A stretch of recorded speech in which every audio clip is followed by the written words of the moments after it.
Welcome to Lunch with the Lord. I'm Pastor Mark. We are in 1 Timothy chapter 5, and we are beginning at verse 13 this lesson.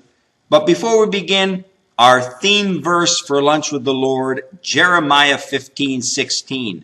Thy words were found, and I did eat them, and thy word was unto me the joy and the rejoicing of my heart. Now, verse 13 comes within the realm or the context of verses 11 and 12. So let's quickly read over verses 11 and 12, and then it'll flow right into verse 13. So he says in verse 11, but the younger widows refuse, for when they have begun to wax wanton against Christ, they will marry, having damnation because they have cast off their first faith.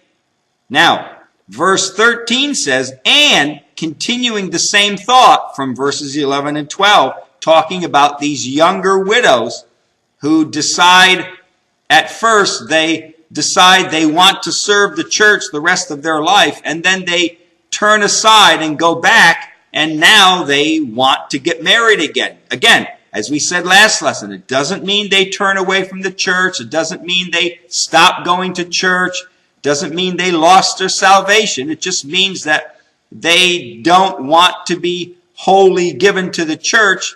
They want to now be married again and spend time with their husband. So, verse 13 says, and withal they learn to be idle. Now, because these younger widows decide to change their mind and go back on their dedication to God and to the church, and they want to be married again, there are 5 things that these women start doing that they should not do. Now,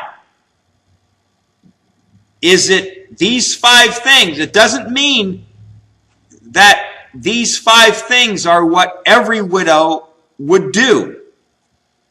These are things that, it doesn't mean that if the widow decides to get married again that she absolutely will do these things. No. But the possibility of doing these things is there. Okay? So, the 5 things are idleness, wanderings, tattlers, busybodies, and speakings. Let me go over again. Idleness, wanderers, tattlers, busybodies, and speakings. Now, so he says here, verse 13, and withal they learn. Now, it says, and withal. And the Greek phrase, and withal, means at the same time. So, at the same time that these young widows cast off their dedication to the church, then these 5 things will follow. Does it automatically mean they will? No. Not every widow who decides to turn away from the church and get married again doesn't mean they automatically get involved in these 5 things. No. But the possibility of a widow entering into these 5 things is there. It's possible. So, let's go over what Paul says here to Timothy. He says, and withal they learn to be, number 1, the first warning is idle. Now, the context of this verse is talking about widows who decide to get married again, and other than basically cleaning the house and making food, they have nothing more to do. They clean the house and they wash the clothes and they make the food, they cook the food. Other than that, unless they have children now with this new husband, there's not much more for them to do. But the more deeper teaching here is against spiritual idleness. Spiritual idleness. Is it talking about physical idleness? Sure. But the deeper teaching that we as Christians need to pull from this is spiritual idleness. So, yes, over and over again, God does warn the slothful person to get busy and to do work. We see that in the Old Testament a lot. In Proverbs, he deals with the slothful man. Remember, even before sin entered into mankind, Adam was created to do what? To work, to till the ground. So, you may think work is a product of sin. Well, it's not. Before sin ever came into the world, there was work. Work. Adam and Eve were created and they were sinless, and there was no sin around, and yet God created them to what? To work. And as Paul said in 2 Thessalonians chapter 3, verse 10, if a man doesn't want to work, then don't let him eat. If he doesn't want to work, don't feed the slothful man. But there are many Christians that look busy on the outside, but they are spiritually idle towards God. It is only natural that if a Christian will not work or will not do things, the things of God, meaning prayer, church attendance, witnessing, church activities or visitations, then the result will be the dying of the spirit, not loss of salvation. So when a person who calls, they are a Christian and they consider themselves a Christian, and yet they don't want to do the things of God. They don't want to go to prayer meeting or go to church, or they're slacking in church attendance. They don't want to get involved in the church. They don't want to witness for God. Well, then what's going to happen? The spirit within inside them is going to die. This doesn't mean they don't lose their salvation. It means that the spirit within them begins to die off. In Psalm 106, verse 15, the Bible says that God gave them meaning the children of Israel, God gave them their request, but he sent leanness unto their soul. The context of Psalm 106 is the children of Israel murmuring against God. So God said, I'll give you what you want. You keep murmuring and bickering about this. I'll give you your request. But I'm going to send leanness unto your soul. They were suffering because they were suffering spiritually. Physically, they looked great. God gave them the food they were looking for. But their souls, their spirit within them was dying. It was lean. Like a shark that has to keep moving in order to stay alive, so also a Christian must continually be serving the Lord the rest of their life, or else we begin to spiritually die. Idleness of the mind is very serious for every Christian. Because remember, physical idleness, and I don't mean not working, but I mean for a Christian, physical idleness, not getting involved in the things of God, not going to Bible study, not going to prayer meeting, or not attending church, or slacking off in those areas, not witnessing for the Lord. That all begins where? It all begins here. It all begins right here. When you see a Christian idle, you're seeing the results of what's going on in here first. All right? So, spiritual idleness of the mind is very serious for every Christian. So he's saying here, and withal they, meaning these young widows, they turn from service. There's a possibility that when they get married and they start doing housework, that there is a possibility they could enter into idleness. Oh, there's not much to do today. You know, I washed the clothes, I cleaned the house, and now it's only noontime today. What am I going to do? What am I going to do? Right? And what is that old saying? Idleness is the devil's workshop. Right? It can be true. Can be true. So he says, and withal they learn to be idle. And then the second one is wandering. Wandering from house to house. Oh, they have not much to do. I'm done. It's noontime. My work is done for the day. I got my husband's food prepared, and I can heat it up or whatever when he gets home, or it'll be ready, But I got like 3 or 4 hours what to do. I think I'll wander from home to home, house to house, right? And the Greek word here for wandering is perierkomai. Perierkomai. And peri means around, and erkomai means to go. So it means to go around, or it means to wander, to walk about. And it seems very possible that the houses that these widows wandered to were their friends' houses, and also other women who belonged to the church.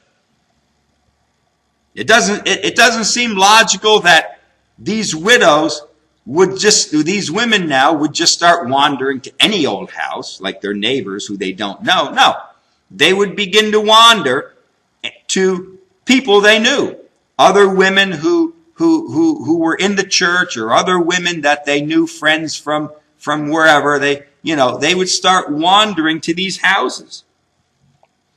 Over time, idleness gets boring, and the boredom leads people to start to wander.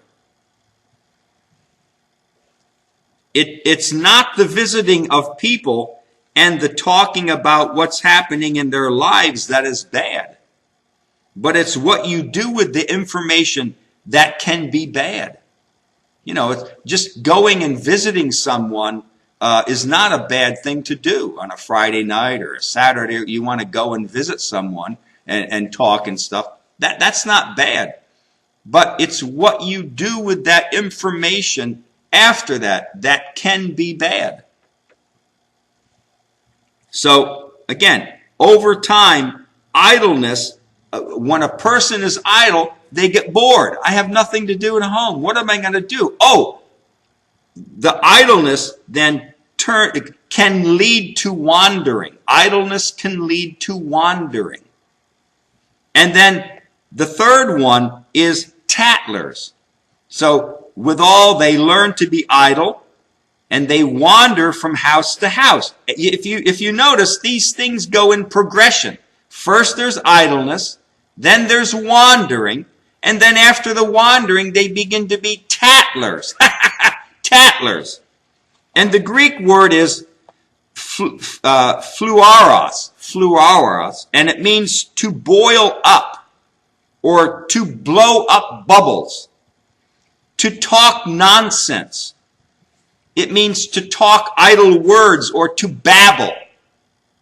So this is a picture of widows who have nothing to do, so they wander from one friend's house to another friend's house, and they bubble over with useless words which waste time and waste breath. Right? They talk hour after hour, wasting the precious time that they have here on earth to get to know God better and to be a blessing to others. And Ecclesiastes chapter 5, right? Let's return to Ecclesiastes. Ecclesiastes chapter 5, verses 2 and 3. And I've used this many times. It says here, well, let's read verse 1. Start at verse 1. It says, keep your foot when you go to the house of God, and be more ready to hear. than to give the sacrifice of fools, for they consider not that they do evil. Then verse 2, be not rash with thy mouth, and let not your heart be hasty to utter anything before God. For God is in heaven, and you are upon the earth. Therefore, let your words on earth be few. For a dream comes through the multitude of business, and a fool's voice is known by the multitude of words. So he says here, let your words be few on earth. Learn to speak only that which is needful. In Proverbs chapter 10, verse 19,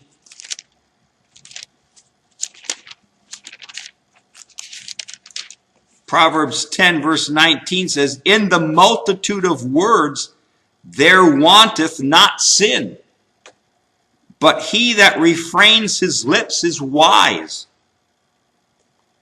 Right? The longer a person speaks, the greater the chance that they will sin with their mouth. In Matthew chapter 6, verse 7,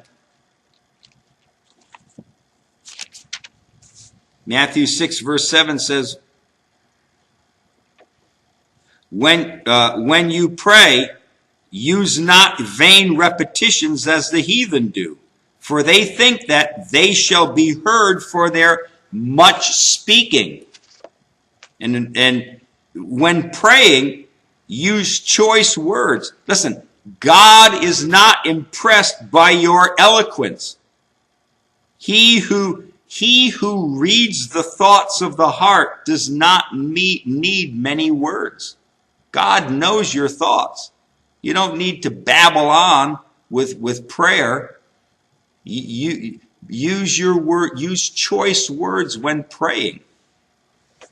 In Ecclesiastes chapter 5 and verse 7, you have to go back to Ecclesiastes again, chapter 5.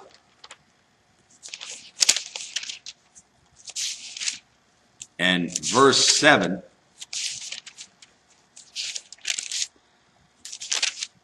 and it says, for in the multitude of dreams and many words there are also divers vanities, but fear thou God.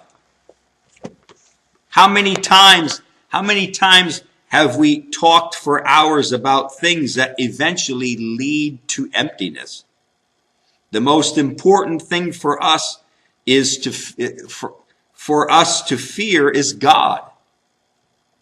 When we have a living, vibrant fear of God, it will only natural that our whole view of this life will be changed, and we will be careful of what we say. So what he's saying here is when we have a healthy fear of God, we will be careful of the things we say and how often we speak. Let your words on earth be few. Why? Because God's in heaven and you're on earth. And God knows our thoughts. So we don't need eloquent, loquacious prayers before God. God knows our heart. We speak what's needful. And this is what Paul here is saying here. And withal, they learn to be idle. They're idle. They don't have much time. So then from idling, they wander from house to house. And then when they wander, they begin to start speaking. They begin to be tattlers, bubbling over all kinds of words. And like he says, like it says in Proverbs, when you start speaking a lot of words, eventually you're going to sin. You're going to sin with your tongue. All right, we'll continue on with the other ones next lesson. But until then, walk with the Lord.